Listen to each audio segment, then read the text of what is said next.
Game on for contact sports here in Ohio. Today, Governor Mike DeWine announced sports can start up again in the state, but with the announcement, also some strict changes to make sure athletes aren't sidelined.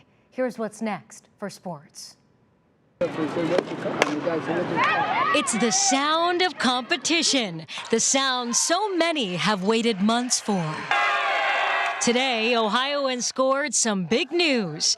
As practice for the fall sports season approaches, Lieutenant Governor Jon Husted announced the state has issued a short-term order, re-allowing contact and non-contact competitions to resume. You got to listen carefully to this to make sure that you understand the restrictions that are involved in doing so. Because there are several, including coronavirus testing of all players, coaches, athletic trainers, support staff, and officials before travel and competition. Daily symptom assessments.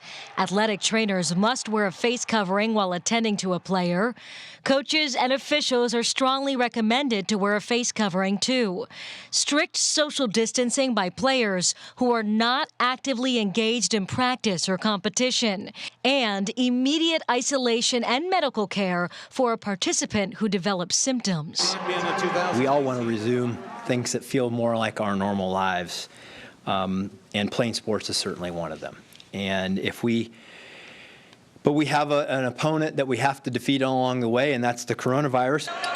It's a temporary order. It ends July 15th. We hope to use this to inform our future decisions as it relates to return to play. This is temporary. It will be evaluated once we have more information.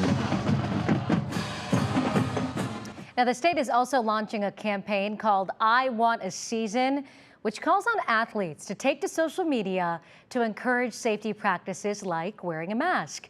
Governor DeWine says these practices are necessary to ensure that a football season will be a go for the fall.